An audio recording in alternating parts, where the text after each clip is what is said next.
အခုခေတ်မှာလူငယ်တွေအပြာကားကြည့်တာကဦးနောက်ကျမ်းမာရေးပေါ်ဘယ်လိုတက်ရောက်မှုရှိနိုင်လဲဆိုတာပြောပြပေးနိုင်မလား ဒါဟာအရန်အရေးကြီးတဲ့မိကွန်းပါ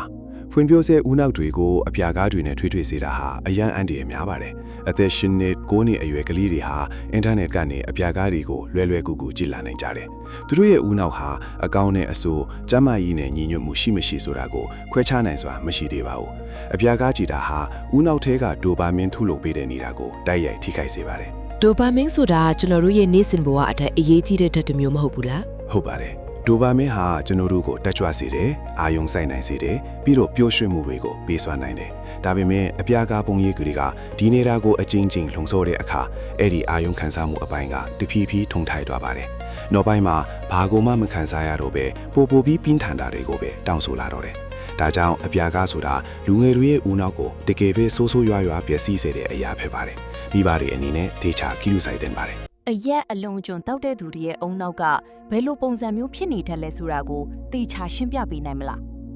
ကျွန်တော်တို့အုံနောက်တွေကိုစကန်ဖတ်ပြီးလေ့လာကြည့်တဲ့အခါအရက်တောက်တဲ့သူတွေရဲ့အုံနောက်ဟာတဖြည်းဖြည်းတွန့်လိန်ပြီးကျုံသွားတာကိုတွေ့ရပါတယ်။ကျမ်းမာတဲ့အုံနောက်တစ်ခုဟာပြည့်ဖြိုးပြီးလှပတဲ့ပုံစံရှိပါတယ်။ဒါပေမဲ့အရက်ဒါမှမဟုတ်တခြားမူရည်စေဝါးတွေသုံးဆွဲလိုက်တဲ့အခါအုံနောက်ရဲ့လှုပ်ဆောင်နိုင်စွမ်းတွေကျဆင်းသွားပြီးအရွယ်စားပါတင်းငယ်သွားပါတယ် ဒါဆိုရင်အရက်တောက်တဲ့သူတွေဟာတာမန်လူတွေထက်အုံနောက်ပိုသေးသွားနိုင်တယ်ပေါ့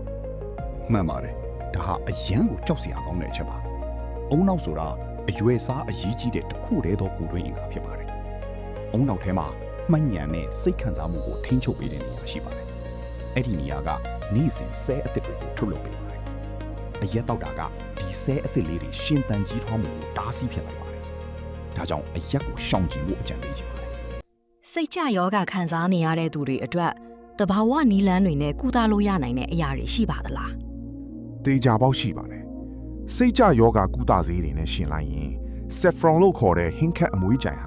ဆေးတွေလိုပဲအစွမ်းထက်တယ်ဆိုတာကိုလေ့လာတွေ့ရှိထားပါတယ်ကျွန်တော်ကိုယ်တိုင်လည်းလွန်ခဲ့တဲ့25နှစ်လောက်ကတည်းကဒီကုန်ကူမှန်အကြောင်းကိုစိတ်ဝင်စားခဲ့တာပါ Saffron ကတာမန်စည်းဝါးတွေတက်ဘာရီပိုကောင်းနေလို့လဲ တာမန်စိတ်ကြယောဂကုသဆေးတွေကလိမ်ပိုင်းဆိုင်ရာခံစားမှုတွေကိုကျဆင်းစေပါတယ်ဒါပေမဲ့ကုန်ကူမှန်ကတော့အဲ့လိုမဟုတ်ပဲပိုပြီးတောင်ကောင်းမွန်စေပါတယ်ဒါအပြင်ကုန်ကူမှန်ဟာမှတ်ဉာဏ်ကိုလည်းပိုမိုကောင်းမွန်စေပါတယ်စိတ်ခံစားမှုကိုကောင်းစေတယ်မှတ်ဉာဏ်ကိုတိုးတက်စေတယ်လိမ်ပိုင်းဆိုင်ရာစွမ်းဆောင်ရည်ကိုလည်းမြင့်တက်စေပါတယ်ဒါကြောင့်စိတ်ကြယောဂရှိနေရင်ချက်ချင်းဆေးတွေတောင်းတဲ့အစားဒီလိုတဘာဝနီးလန်းလေးတွေလေ့ကျင့်ငန်းလုပ်တာလေးတွေကိုအရင်စမ်းကြည့်သင့်ပါတယ် အယ်ဇိုင်းမာယောဂဖြစ်ပွားမှုနဲ့ကျွန်တော်တို့နေ့စဉ်စားတောက်နေတဲ့အစားအစာတွေကြားမှာဘယ်လိုဆက်ဆက်မှုတွေရှိနေပါသလဲ ဒါကအရန်စိတ်ဝင်စားစရာကောင်းတဲ့လေ့လာမှုတစ်ခုပါငါထောပတ်တီးနဲ့အခွန်မာတီးတွေလိုကျန်းမာရေးနဲ့ညီညွတ်တဲ့အစီတွေကိုစားသုံးသူတွေဟာအယ်ဇိုင်းမာဖြစ်နိုင်ခြေ42%ပိုနေပါတယ်အသားဓာတ်ကိုအဓိကစားသုံးသူတွေကတော့21%ပိုနေပါတယ်ဒါပေမဲ့ပေါင်မုန့်ခောက်ဆွဲအာလူထမင်းတစ်သီးဖြော်ရည်နဲ့တခြားစားတဲ့ကာဘိုဟိုက်ဒရိတ်တွေကိုအဓိကစားသုံးသူတွေမှာတော့အယ်ဇိုင်းမာဖြစ်နိုင်ခြေ4%အထိမြင့်တက်နေတာကိုတွေ့ရပါတယ် တခြားနဲ့ကာဘိုဟိုက်ဒရိတ်တွေကအုံနောက်ကိုအဲ့ဒီလောက်တောင်ဒုက္ခပေးနိုင်တာလား ဟုတ်ပါတယ်သွေးထဲမှာတကြားဓာတ်များနေတာကသွေးကြောတွေကိုပျက်စီးလွယ်စေပါတယ်သွေးကြောတွေပျက်စီးတဲ့အခါလီဖြတ်နိုင်ခြေပိုများလာပြီးလီဖြတ်တာကနေတဆင့်အယ်ဇိုင်းမာယောဂဖြစ်နိုင်ခြေ10ဆလောက်ပိုမြင့်တက်သွားပါတယ်ဒါကြောင့်တကြားကိုလျှော့စားဖို့အရန်အရေးကြီးပါတယ် အခုနောက်ပိုင်းဆေးကြောက်ကိုတရားဝင်ခွင့်ပြုလာကြတော့လူတော်တော်များများကဒါကိုအန်တီရမရှိဘူးလို့ယူဆလာကြတယ်ဆရာဝန်ကြီးအနေနဲ့ဘယ်လိုမြင်ပါသလဲ